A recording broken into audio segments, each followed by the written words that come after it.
Date है आज 28 मार्च 2022। ये सब टॉपिक डिस्कस करेंगे इस क्लास में। फर्स्ट टॉपिक है आयुर्वेदिक डॉक्टर। सुप्रीम कोर्ट का अभी एक डिसीजन आया, सुप्रीम कोर्ट ने ऑर्डर दिया आयुर्वेदिक डॉक्टर को एलोपैथिक डॉक्टर के समान इक्वल ट्रीट किया जाए, समझा जाए। इससे पहले उत्तराखंड हाई कोर्ट का भी यही डिसीजन आया था कि जो डेंटल मेडिकल ऑफिसर होते हैं या एलोपैथिक मेडिकल ऑफिसर, जितनी सैलरी उन्हें मिलती है सेम सैलरी आयुर्वेदिक डॉक्टर को भी दी जाए। नेशनल हेल्थ जो national rural health mission scheme है उसके अंदर ये डॉक्टर अपॉइंट किए जाते हैं, तो सारे डॉक्टर को सेम सैलरी सेम ट्रीट किया जाए। National rural health mission scheme 2005 में लॉन्च की थी ताकि ग्रामीण क्षेत्र में जो रूरल पुअर रहते हैं, ग्रामीण क्षेत्र में जो गरीब लोग रहते हैं, उनको affordable health care facility provide की जा सकें। अफोर्डेबल का मतलब है कम कीमत में उन्हें दवाइयाँ या हॉस्पिटल की फैसिलिटी दी जा सकें ताकि वो अफोर्ड कर सकें, खरीद सकें दवाइयाँ वगैरह। उत्तराखंड गवर्नमेंट ने राष्ट्रीय बाल स्वास्थ्य कार्यक्रम के तहत आयुष मेडिकल ऑफिसर को अपॉइंट किया था। ये ही डिस्प्यूट विवाद चल रहा था, इसको लेके उत्तराखंड हाई कोर्ट का डिसीजन आया था। नेक्स्ट टॉपिक है नेशनल डॉल्फिन डे।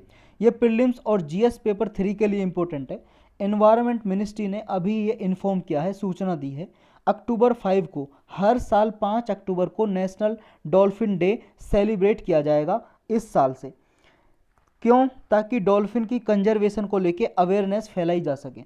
डॉल्फिन क्या है? डॉल्फिन ये है भाई साहब, ये जो आप देख रहे हो बड़ी सी मछली, इसकी कंजर्वेशन को लेके, संरक्षण को लेके, ताकि इसको बचाया जा सके, इसकी जागरूकता फैलाई जा सके। उस डे पे एक मीटिंग हो रही थी, national board for wild life है जो, ये national board for wild life एक स्टैट्यूटरी बॉडी है जो हमारा 1972 का वाइल्ड लाइफ प्रोटेक्शन एक्ट है उसके तहत, उसी के सेक्शन 5 में ये बॉडी के बारे में लिखा गया है। उस सेक्शन 5 के तहत 1972 के एक्ट से ये बॉडी बनाई गई है, national board for wild life. इसके चेयरमैन कौन होते हैं? खुद प्राइम मिनिस्टर होते हैं इसके चेयरमैन। इसकी स्टैंडिंग कमेटी है, इसी ने अपॉइंट की है स्टैंडिंग कमेटी, उसमें कुछ और ग्रुप ऑफ मेंबर हैं। उस कमेटी को चेयर किया है किसने? इन्वायरमेंट मिनिस्ट्री ने। इन्वायरमेंट मिनिस्ट्री ने 67th मीटिंग हो रखी थी इस कमेटी की, उसको चेयर किया न्यू दिल्ली में। उसी में ये डिसीजन लिया गया कि 5 अक्टूबर को हर साल नेशनल डॉल्फिन डे मनाया जाएगा। ये हेल्थी एक्वाटिक जो इकोसिस्टम है इसको मेंटेन रखने के लिए डॉल्फिन फ़ायदा करती है। एक्वाटिक इकोसिस्टम का मतलब है जो पानी में जितना भी इकोसिस्टम है, जीव जंतु हैं, पेड़ पौधे हैं, जितने भी कुछ पाया जाता है, जीव वगैरह, फिश या फिश की वेराइटी, इन सब को हेल्दी रखने के लिए ये डॉल्फिन क्या है, एक इंडिकेटर का काम करती है।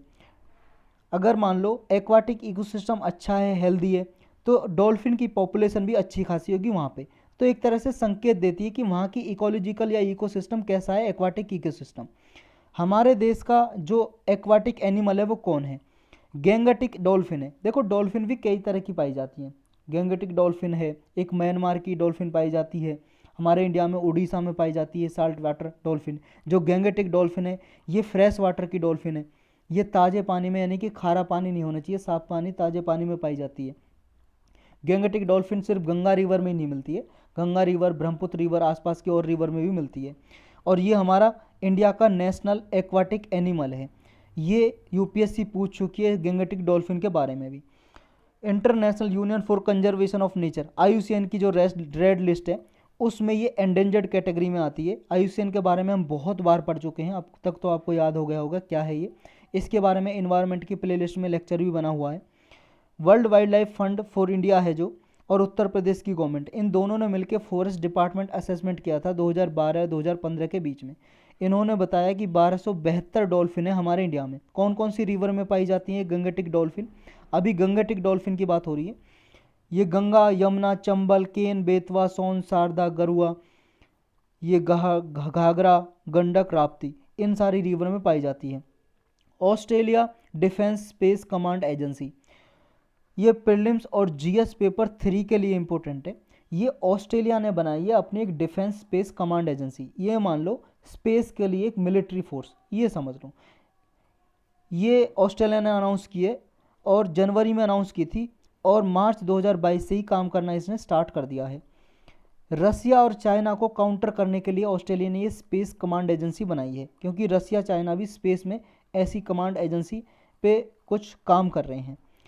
इसमें देखो ऑफिसर लिए जाएंगे ऑस्ट्रेलिया की जो आर्मी है, एयरफोर्स है, नेवी है या ऑस्ट्रेलिया के पब्लिक सर्विस डिपार्टमेंट है, उनसे इसमें ऑफिसर आएंगे, मेंबर आएंगे और वो इसमें काम करेंगे। और ये जो एजेंसी है देखो 18 जनवरी 2022 को सेटअप की थी और ऑस्ट्रेलिया का जो भी स्पेस के प्रोग्राम है उनको ये लीड करेगा। इंडिया की नहीं, ऑस्ट्रेलिया की जो एयरफोर्स है उसके अंडर ये काम करेगी, जो एयरफोर्स है ऑस्ट्रेलिया की। देखो इसमें न्यूज़ में पढ़ने का हमारा काम ये है, इस तरह का हम जैसे मान लो स्पेस से रिलेटेड कोई भी टॉपिक आ जाए जीएस पेपर 3 में, उसमें हम ये लिख सकते हैं, दे सकते हैं एग्जांपल ऑस्ट्रेलिया की स्पेस डिफेंस एजेंसी का। तो इतना ही हमारे लिए बस इम्पोर्टेंट है ये। नेक्स्ट टॉपिक है export preparedness index for 2021। Prelims और जीएस पेपर 3 के लिए इम्पोर्टेंट है ये जो इंडेक्स है कौन निकालता है और किसने टॉप किया है, किसके बेस पे निकालते हैं और क्या क्या इसके सामने रोड ब्लॉक है यानी कि चैलेंजेज हैं, चुनौतियां हैं, ये जानना है हमें। कौन रिलीज करता है इसको, नीति आयोग। किसने टॉप किया इस साल, गुजरात ने। दूसरे तीसरे नंबर पे कौन आया है, महाराष्ट्र, कर्नाटक, तमिलनाडु दूसरे तीसरे चौथे नंबर पे आए हैं। ये जो निकाली जाती है इंडेक्स, ये 4 मेजर पैरामीटर हैं जिनके बेस पे निकाली जाती है। नीति आयोग निकालता है 4 पैरामीटर कौन कौन से हैं। पहला है एक्सपोर्ट प्रमोशन एंड फैसिलिटेशन, यानी कि जो स्टेट एक्सपोर्ट को प्रमोट करने के लिए कदम उठाता है तो उसका देखा जाता है कि उसने कितने मेजर्स लिए हैं, कितने उसने कदम उठाए हैं, स्टेप उठाए हैं। Policy support, business and exports ecosystem, और चौथा है परफॉर्मेंस इन आउटबाउंड शिपमेंट। ये 4 चीज़ें देखी जाती हैं, इसके आधार पर रिपोर्ट निकाली जाती है। लेकिन इस रिपोर्ट में ये भी देखा गया कुछ मेजर चैलेंजेस भी हैं, कुछ चुनौतियां हैं जो इंडिया के एक्सपोर्ट प्रमोशन में बाधा बनी हुई हैं। यानी कि इंडिया जो एफर्ट करता है, प्रयास लगाता है एक्सपोर्ट को प्रमोट करने के लिए, उसमें कुछ बाधाएं आती हैं, चुनौतियां आती हैं, चैलेंजेस आते हैं। 3 है, कौन कौन सा। पहला है intra and inter regional differences. Intra और इंटर का मतलब है, इंटर रीजनल मतलब एक रीजन से दूसरे रीजन के बीच में एक्सपोर्ट इंफ्रास्ट्रक्चर में जो कमी है वो, और इंट्रा का मतलब है एक रीजन के अंदर ही जो कमी है, तो ये कमियां हैं। दूसरा है weak trade support and growth and orientation across states. तीसरा है लैक ऑफ R&D इंफ्रास्ट्रक्चर, यानी कि इंफ्रास्ट्रक्चर में रिसर्च एंड डेवलपमेंट की कमी है। ये 3 मेजर रोड ब्लॉक हैं। रोड ब्लॉक का मतलब है कमियां, हर्डल्स, बाधाएं। नेक्स्ट टॉपिक है ई संजीवनी। ये प्रीलिम्स और जीएस पेपर 2 के लिए इंपॉर्टेंट है। इंडिया ने ये रिकॉर्ड किया, अब तक लगभग देखो 2,26,72,187 लोगों को ये सुविधा दी जा चुकी है ई संजीवनी के जरिए। ई संजीवनी एक प्लेटफॉर्म है, ये समझ लो ऑनलाइन एक साइट है ई संजीवनी। ये Ayushman Bharat health and wellness centre, इस जितने भी हैं उनमें ये ई संजीवनी की सुविधा उपलब्ध है। इसमें यह है कि भाई साहब घर में बैठे बैठे कोई भी ये टेली मेडिसिन की सुविधा ले सकता है। नेशनल टेलीमेडिसिन सर्विस भी बोलते हैं ई संजीवनी को, यानी कि घर पे बैठे बैठे वो डॉक्टर से कंसल्ट कर सकता है। एक डॉक्टर दूसरे डॉक्टर से भी सलाह ले सकता है, कंसल्ट कर सकता है, और पेशेंट जो मरीज है वो भी डॉक्टर से सलाह ले सकता है घर बैठे बैठे, यानी कि doctor to doctor, patient to doctor, ये टेली कंसल्टेशन सर्विस है। ये सर्विस जो है Ayushman Bharat health and wellness centre programme के अंदर ही इम्प्लीमेंट की जा रही है, लागू की जा रही है। इसमें अभी तक 40 से ज़्यादा ऑनलाइन ओपीडी चला रखे हैं। ओपीडी का मतलब है आउट पेशेंट डिपार्टमेंट, जो पेशेंट को कंसल्टेशन की फैसिलिटी देते हैं। और देखो इसमें बहुत सारी बीमारियों के लिए स्पेशलिस्ट हैं, स्पेशलिस्ट डॉक्टर, जिनके थ्रू आप कुछ सहायता ले सकते हो, यानी कि उनकी सलाह ले सकते हो डॉक्टर की। जैसे गायनाकोलॉजी है, साइक्रेटरी के लिए डॉक्टर हैं, डर्माटोलॉजी के लिए, डर्माटोलॉजी का मतलब जो स्किन की प्रॉब्लम होती है, ईएनटी के लिए, ऑफ्थल्मोलॉजी के लिए, एंटी रेट्रोवायरल थेरेपी मतलब एड्स और एचआईवी के लिए जो पेशेंट हैं वो ले सकते हैं। या कोई नॉन कम्युनिकेबल डिसीज़ है, जैसे हार्ट की कोई डिसीज़ है, हार्ट अटैक से रिलेटेड, या फिर कोई मान लो और नॉन कम्युनिकेबल डिसीज़ है, कैंसर की या कोई भी डिसीज़ है, उसके बारे में सलाह ले सकते हैं डॉक्टर से ऑनलाइन।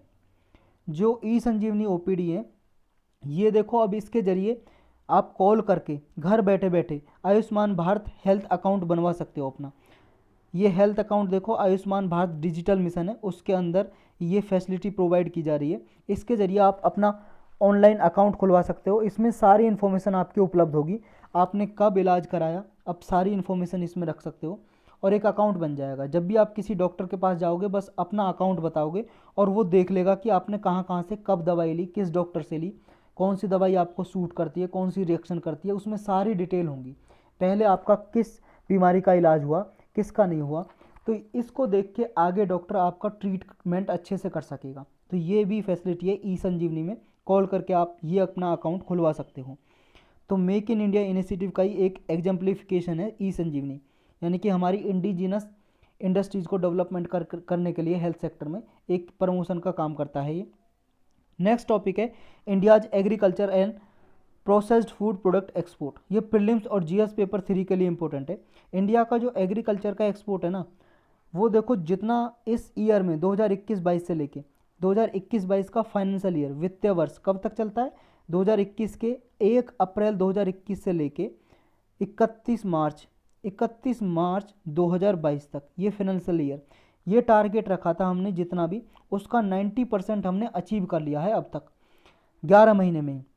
ये अपेडा का है। अपेडा क्या है, ये agricultural and processed food product export development authority. ये देखो ministry of commerce and industry, ये मंत्रालय आपको याद होना चाहिए, ministry of commerce and industry के अंदर ये काम करती है, ये अपेडा अथॉरिटी। और ये देखो 1985 में एक एक्ट बनाया गया था, 1985 में 1985 में अपेडा एक्ट नाम से ही, उसके तहत ये बॉडी बनाई गई थी। हमारे इंडिया में एग्रीकल्चर प्रोडक्ट हैं जो, उनका एक्सपोर्ट को प्रमोट करने के लिए ये बॉडी बनाई गई थी। और स्टैट्यूटरी बॉडी है क्योंकि एक्ट के जरिए बनाई, पार्लियामेंट ने कानून बना के इसको बनाया। तो इसने बताया है कि 90% तक हमने अपना गोल अचीव कर लिया है। अपेडा देखो ये टारगेट था, अपेडा बता रहा था ये टारगेट है कि यूएसडी डॉलर यानी कि 23.71 बिलियन का टारगेट था एक्सपोर्ट का। ये 21.5 बिलियन हमने 11 मंथ में अचीव कर लिया है इस साल के। बहुत सारे ऐसे एक्सपोर्ट हैं जो जिनको जीआई टैग मिला हुआ है, वो हमने इंडिया से एक्सपोर्ट किए, फर्स्ट टाइम एक्सपोर्ट किए यानी कि निर्यात किए, दूसरे देशों को बेचे। जीआई टैग का क्या मतलब होता है, ज्योग्राफिकल इंडिकेशन टैग। ये कई बार हम पढ़ चुके हैं, इसके लिए स्पेशल लेक्चर भी बना हुआ है। ये इकोनॉमी की प्लेलिस्ट में जाके आप लेक्चर देख सकते हो, बहुत बार पढ़ा है, अब मन नहीं करा पढ़ाने का इसको। बहुत सारे ऐसे प्रोडक्ट हैं जिनको जीआई टैग मिल चुका है, जैसे महाराष्ट्र से हैं ये दहानू गोलवाद चीकू, ये चीकू का वैरायटी है एक महाराष्ट्र में। ये जलगाम बनाना केला की वैरायटी है एक। मराठवाड़ा केसर की वैरायटी है। ये बहुत सारी वैरायटी एक्सपोर्ट की गई हमारे इंडिया से। और भी बहुत सारी वैरायटी हैं, नंबर ऑफ यानी कि आपके 50 से ज़्यादा लगभग वैरायटी हैं जीआई टैग की जो एक्सपोर्ट की गई हैं इस टारगेट में, इस फाइनेंशियल ईयर में 2021-22 वाले में। नेक्स्ट टॉपिक है H2O OOH। ये भाई साहब प्रीलिम्स और जीएस पेपर 2 और 3 के लिए इंपॉर्टेंट है। ये देखो एक प्रोग्राम है, लॉन्च किया था जुलाई 2021 में, यूनेस्को ने लॉन्च किया था national mission for clean Ganga के साथ मिलके, और भी कई सारी एजेंसी है इसमें। इसका मकसद क्या है और क्या क्या इसमें किया जाता है, इसमें देखो जो क्लास 1 से लेके 8वीं क्लास तक बच्चे पढ़ते हैं हमारे इंडियन स्कूल में, स्टूडेंट्स हैं जो, उनके लिए प्रोग्राम है ये। क्या टारगेट है फिर इसका, ऑब्जेक्टिव क्या है, लक्ष्य टारगेट। इसका लक्ष्य टारगेट ये है कि बच्चों में अवेयरनेस फैलाना वाटर की अवेलेबिलिटी को लेके, कि पानी क्या है, सीमित है, अगर पानी को बचाया नहीं गया वो ख़त्म होता चला जाएगा।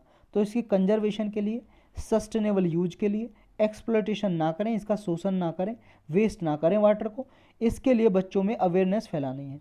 यानी कि उन्हें अपने खुद का एक्सपीरियंस लेना है, इन्वायरमेंट को प्रोटेक्शन करना है, ये बच्चों में अवेयर फैलाना, जागरूकता फैलानी है। 3 फेज़ में इसको इम्प्लीमेंट किया जा रहा है। इसमें 6 से 14 साल के जो भी बच्चे हैं, 8वीं क्लास तक के बच्चे, उन्हें ट्रेनिंग भी दी जाती है। और वो देखो पेंटिंग वगैरह भी बनाते हैं इसकी, story ideas, animated short film के लिए स्टोरी आइडियाज़ भी देते हैं, ताकि बच्चों में ये वाटर को बचाने के लिए अवेयरनेस फैलाई जा सके। नेक्स्ट टॉपिक है Rajasthan government's law to curb cheating in exam. Rajasthan ने एक ऐसा कानून पेश किया है, बनाने का बिल पेश किया है, जिसके तहत अगर कोई बंदा चीटिंग करेगा एग्ज़ाम में कोई मान लो नकल कर रहा है और नकल करता पाया गया, तो भाई साहब उस पर इतना फ़ाइन लगा दिया जाएगा कि उसकी समझ लो ज़मीन वगैरह भी बिक जाएगी। कितना फ़ाइन है देखते हैं अभी। स्टेट गवर्नमेंट ने, राजस्थान के स्टेट गवर्नमेंट ने ये बिल पेश किया है अभी, Rajasthan public examination measures for prevention of unfair means in recruitment bill 2022।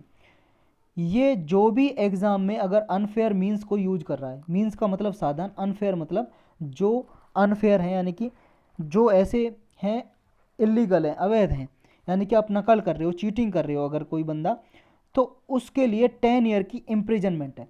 सोचो, अगर कोई बंदा नकल करता पाया गया एग्जाम में, 10 साल की सज़ा हो जाएगी और उसमें फाइन लग सकता है 10 करोड़ तक का। 10 करोड़ रुपए नहीं हुए तो उसकी जितनी प्रॉपर्टी है सब जब्त कर ली जाएगी, कन्फेसिकेट कर ली जाएगी, जितनी भी प्रॉपर्टी है उसके नाम पे या उसके माँ बाप के नाम पे। समझ रहे हो, ये चीज़ देखो आप। अब बंदा देखो चीटिंग करके कौन करेगा। इसकी ज़रूरत क्या थी? इसकी ज़रूरत इसलिए थी, हमारा जो कॉन्स्टिट्यूशन है उसका आर्टिकल 16 क्लाउज 1 है, उसके तहत इक्वल अपॉर्चुनिटी प्रोवाइड करने के लिए फेयर रीजनेबल प्रोसेस हो सिलेक्शन ऑफ पोस्ट में, इसलिए ये लाया गया बिल। और आर्टिकल 14 के अंदर भी जो फंडामेंटल रिक्वायरमेंट है उनको फुलफिल करने के लिए ये लाया गया बिल। नेक्स्ट टॉपिक है इंडिया एंड ओमान। ये प्रीलिम्स और जीएस पेपर 2 के लिए इंपॉर्टेंट है। रिसेंटली इंडिया और ओमान ने एक प्रोग्राम साइन किया है, बस ये प्रोग्राम का आपको नाम याद होना चाहिए, प्रोग्राम ऑफ कोऑपरेशन, पीओसी। यही पूछ लेते हैं कि ये पीओसी किस किस कंट्री के बीच में साइन हुआ। ये इंडिया और ओमान के बीच में साइन हुआ। ओमान तो आप जानते हो कहाँ पे, ये इंडिया देख रहे हो और इधर इंडियन ओशियन के पास ये है ओमान कंट्री, सऊदी अरेबिया के पास। इन दोनों कंट्रीज ने साइन किया है 2022 से 2025 के लिए साइन किया है प्रोग्राम।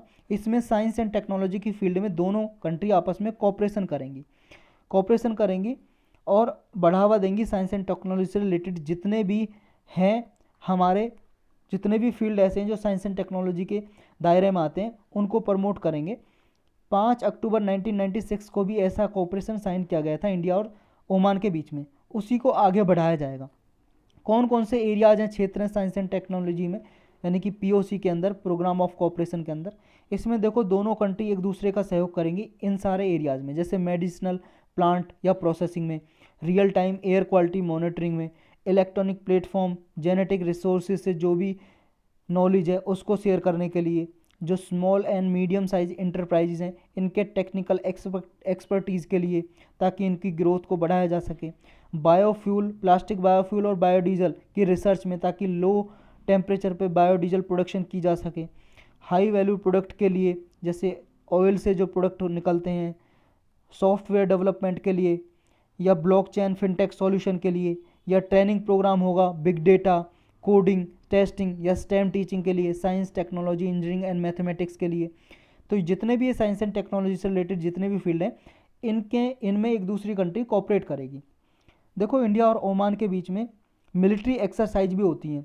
मिलिट्री एक्सरसाइज यानी कि दोनों कंट्रीज़ की मिलिट्री एक्सरसाइज करती हैं और एक दूसरी कंट्री के जो भी एक्सपीरियंस है वो शेयर करती हैं मिलिट्री आपस में। आर्मी की होती है, देखो एक इंडियन आर्मी और ओमान की आर्मी की, अल नाजा नाम से, ये अलनागा भी लिखा होता है कहीं कहीं पे, अलनाजा या अलनागा। एयरफोर्स के बीच में होती है ईस्टर्न ब्रिज के नाम से। नवल एक्सरसाइज होती है इंडियन नेवी और ओमान की नेवी के बीच में, नसीम अल बाहर के नाम से। नेक्स्ट टॉपिक है GSAT-7B and India's other military satellite. आपको इतना याद रखना है, जो GSAT-7 सीरीज के जितने भी सैटेलाइट हैं, ये कुछ देखो इस तरह के दिखाई देते हैं, ये GSAT-7B सैटेलाइट है। तो ये GSAT-7 सीरीज के, जैसे GSAT-7, GSAT-7A, GSAT-7B आगे आएगा, ये सब सैटेलाइट मिलिट्री से रिलेटेड है, डिफेंस से रिलेटेड है, यानी कि हमारी आर्मी वगैरह को ये इन्फॉर्मेशन प्रोवाइड करते हैं, कम्युनिकेशन के लिए काम आते हैं। बस इतना आपको याद होना चाहिए कि GSAT-7 सीरीज के सैटेलाइट किसके लिए हैं, डिफेंस के लिए, मिलिट्री के लिए, आर्मी के लिए। GSAT-7B सैटेलाइट है। अभी देखो ये डिफेंस मिनिस्ट्री से एक्सेप्टेंस मिल गई है, यानी कि स्वीकृति मिल गई है कि ये इंडियन आर्मी के लिए सैटेलाइट होंगे जब लॉन्च किया जाएगा ये सैटेलाइट, यानी कि इंडियन आर्मी की कम्युनिकेशन को जो कैपेबिलिटी है उसको इन्हेंस करेंगे और बॉर्डर एरियाज में सर्वेलेंस के लिए उनकी सहायता करेंगी। सर्वेलेंस का मतलब निगरानी, सैटेलाइट के थ्रू बॉर्डर एरियाज में निगरानी कर सकेंगे। सिग्निफिकेंस क्या होगी, आर्मी के कम्युनिकेशन को और स्ट्रेंथन मिलेगा, यानी कि मजबूती मिलेगी। ये सैटेलाइट का यूज़ आर्मी के कम्युनिकेशन इक्विपमेंट के लिए एक सिंगल प्लेटफॉर्म के अंडर आएगा। GSAT-7 सैटेलाइट सीरीज़ है, ये इसरो ने लॉन्च किए थे। इसरो हमारी स्पेस एजेंसी है, इंडियन स्पेस रिसर्च ऑर्गेनाइजेशन। ये डिफेंस सर्विसेज में कम्युनिकेशन की जो हमारी नीड है उसको फुलफिल करते हैं GSAT-7 सीरीज़ के सैटेलाइट। ये 2000 नॉटिकल माइल्स ऊंचाई पे और इंडियन ओशन रीजन में 2000 नॉटिकल माइल्स तक ये सर्विस प्रोवाइड करते हैं। नॉटिकल माइल्स में, एक नॉटिकल माइल्स में होता है 1.852 किलोमीटर, तो किलोमीटर में निकाल सकते हो, यानी कि हमारा जो इंडिया की बॉर्डर है उसके इंडियन ओशन में 2000 नॉटिकल माइल्स तक ये सर्विस प्रोवाइड करते हैं। जो GSAT-7 सैटेलाइट लॉन्च किया था, ये फर्स्ट मिलिट्री सैटेलाइट था और इसी की सीरीज में आगे लॉन्च किए जा रहे हैं। GSAT-7 सैटेलाइट को रुक्मणी के नाम से भी जानते हैं। कम्युनिकेशन जितने भी नीड है हमारी मिलिट्री की, उसको फुलफिल करता है ये। इससे आगे GSAT-7A लॉन्च किया था जो 2018 में, और अब आगे GSAT-7B सैटेलाइट लॉन्च किया जाएगा, 7B। तो ये रेडार सिस्टम वगैरह कनेक्टिविटी के लिए यूज किए जाएंगे इसमें, और भी जैसे airborne early warning and control system use किया जाएगा एयरफोर्स का। तो यही थे आज के लेक्चर में टॉपिक।